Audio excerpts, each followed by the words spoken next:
Faut-il mettre à jour Scrivener vers la version 3 quand on est habitué à travailler sur la version précédente? C'est ce que nous allons voir ensemble dans cette vidéo.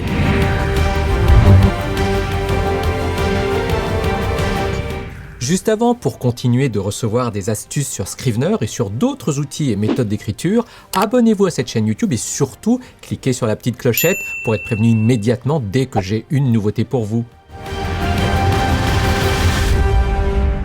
Question. Je travaille encore sur l'ancienne version, est-ce que je dois mettre à jour mon logiciel vers Scrivener 3? Ma réponse est la suivante, ça dépend.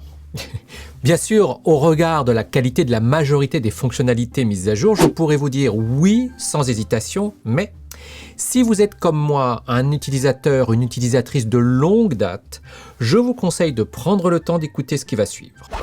Dans une autre vidéo où je présente toutes les nouveautés de la version 3, et dont je vous mets le lien en haut de la vidéo et dans la description ci-dessous, je fais un inventaire très positif de ces nouvelles fonctionnalités, avec, sinon un bémol, du moins un avertissement sur notre fameuse fonctionnalité de compilation, qui, comme vous le savez, est névralgique dans l'utilisation de Scrivener. Et quand je disais tout à l'heure « ça dépend », voilà les conditions de ce « ça dépend ». Tout dépend de si, oui ou non, vous êtes en cours d'écriture d'un projet et surtout à quel niveau d'avancement vous êtes dans ce projet, notamment en termes de date d'échéance. La raison en est que je pense que la plupart des nouvelles fonctionnalités de la version 3 sont assez faciles à apprendre et à intégrer dans notre flux de travail. Les styles, la gestion des notes, les copy holders, etc. Tout ça, c'est assez facile à intégrer pour un ancien utilisateur, utilisatrice de Scrivener. Mais pour ce qui est de la nouvelle manière de compiler, c'est une toute autre histoire.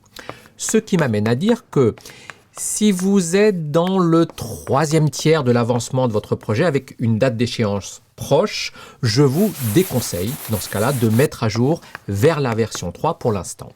Attendez plutôt la conclusion de votre projet dans le cadre de votre ancienne version, parce que si vous approchez de la version finale, vous êtes sans doute en flux tendu et ce n'est pas la peine de vous charger du stress supplémentaire généré par l'apprentissage de cette nouvelle version et notamment de l'opération de compilation.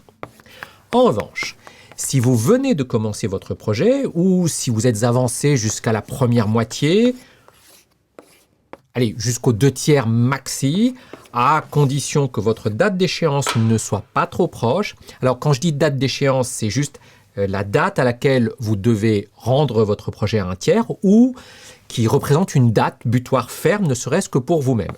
Donc, si vous êtes dans cette grosse première moitié, vous pouvez considérer la mise à jour vers la version 3 en ayant conscience qu'il y aura un temps nécessaire d'adaptation et d'intégration de ces nouvelles fonctionnalités. Mais précisément, je pense que l'apport de ces nouvelles fonctionnalités et la maîtrise que vous en aurez jouera en faveur d'une plus grande efficacité et d'une meilleure productivité pour votre projet. Alors bon, il est difficile de dire si ce gain d'efficacité vous permettra de compenser le temps d'apprentissage de cette nouvelle version, parce que ça dépend énormément de la nature de votre projet. Évidemment, l'idéal de l'idéal, c'est si vous êtes entre 2 projets ou avant un premier projet avec une date d'échéance éloignée. Et là, la question ne se pose pas, vous mettez à jour en version 3. L'autre chose à considérer, c'est de vous rappeler qu'à un moment donné, il va bien falloir la faire, cette mise à jour vers la version 3. Donc, moi je pense que le plus tôt possible est le mieux. Encore une fois, pour tous les avantages que cette nouvelle version procure au final. Parlons maintenant du processus de mise à jour proprement dit. Au vu de la manière dont l'éditeur de Scrivener a fait les choses, on se rend compte que l'accent a été mis sur la préservation de l'intégrité de vos projets. Vous imaginez bien que l'immense majorité des projets sur lesquels vous et moi nous travaillons sont ce qu'on appelle des longs projets. Des ouvrages sur lesquels nous avons parfois sué sang et eau et qui représentent souvent une masse considérable de travail. Nous y portons souvent un attachement émotionnel qui est loin d'être neutre ou anodin.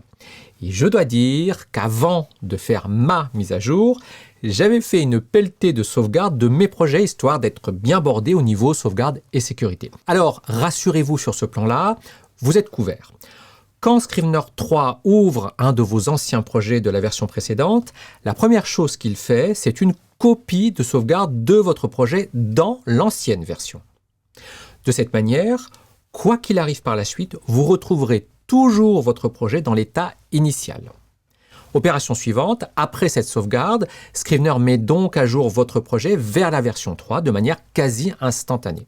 À ce moment-là, vous retrouvez votre projet dans sa totalité et en toute intégrité. C'est en tout cas, moi, l'expérience que j'ai faite. La seule modification que vous verrez immédiatement, c'est le transfert de vos notes de projet, si vous en avez, dans un dossier qui s'appelle « Notes de projet », créé pour l'occasion. À part ce changement d'emplacement, vous retrouverez tout ce qui constitue votre projet. Et encore une fois, l'ayant fait moi-même sur plusieurs gros projets, je n'ai vraiment eu aucun problème.